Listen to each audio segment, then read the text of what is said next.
Thank you, Senator. Senator Marshall. Thank you, Mr. Chairman. Mr. Sonderling, welcome. It's good to see you again. We've had some great discussions about workforce development. Look, we want everyone to have a job. In Kansas, the biggest challenge we have is water. We're not going to fix that today, and a lack of people for the jobs that we have. That there are lots of jobs that are going unfulfilled, jobs that would pay a great salary, a starting salary, $80,000 a year, but they're not inside of an office. It's using your hands, and it's working outside in the Kansas weather as well. But what can you do? What could you do at the Department of Labor to help empower the workforce to have the skill set for the jobs that we have available in the state of Kansas? Well, I really enjoyed our meeting very much, Senator, and to talk about the issues within Kansas, not just on the workforce development side, but the various issues related to your workforce. And I really look forward to continuing moving on that. As far as our discussion about workforce, I really enjoyed how we talked about, there's always going to be those vocational trades, whether it's through apprentices or otherwise. And we need to keep encouraging individuals to go in that, who may not want that traditional four-year degree. And that is exciting for those programs to be expanded and continue. But as we talked about, how do we now make other types of apprenticeships cool? And there's a lot of people who don't want to go to traditional four-year degrees. You think about everything related to technology. You have 12, 13, 14-year-olds who can code and do AI better than some of the top scientists at Google. And they may not want to go to a four-year program because they are able to enter into the tech workforce right now.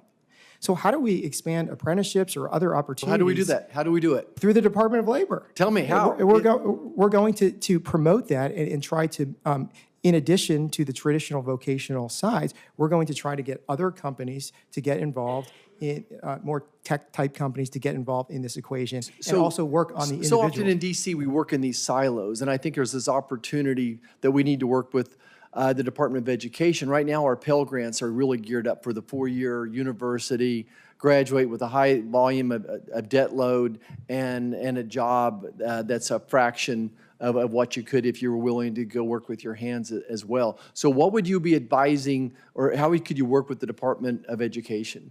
Well, we will work closely with our colleagues at the Department of Education to ensure that all this, the federal money, whether it's on the Pell Grants, on the WIO, are actually going to those students who want to engage and learn different trades, learn different areas that they traditionally have not thought of using, the government funds or that type of workforce training.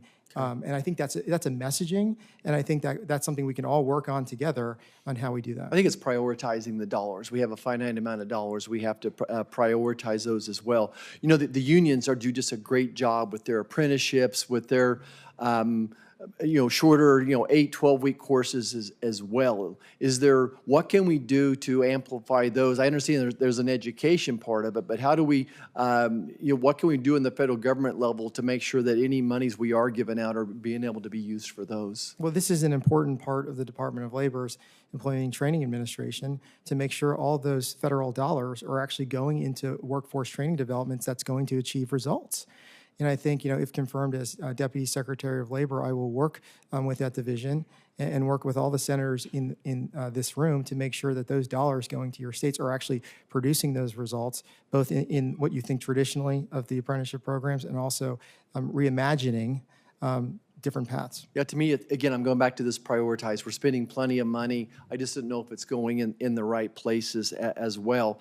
My last question looks like, how could you at the Department of Labor use resources more efficiently, ensure that these funds will be properly spent and accounted for? Well, you have my commitment. Our team will look at all federal dollars being spent from the workforce and make sure that they're getting results. These are still taxpayer funds, and we need to not only make sure that they're being used properly, but the education these students who are receiving these federal funds are actually leading to very good jobs. And I think that's going to be the first indication of that, and that's what President Trump's agenda is. My last piece of advice is that we need to measure that success. And I hope when we get to visit here in 3 months, hopefully you're confirmed, is how do we measure success? And to me, it's some type of a very simple formula. We spent this much money on these different programs. And then did this person get a job when they finished? What was their debt when they started the job? What was their starting salary? And maybe a point towards the future, what's a 10-year salary? But we have to start measuring success. And then we see, if we're spending dollars on a certain program and there's no return on that investment, then we need to eliminate those. I look forward to working with your office on that, if confirmed. Thank you so much, Mr. Chairman. I yield back.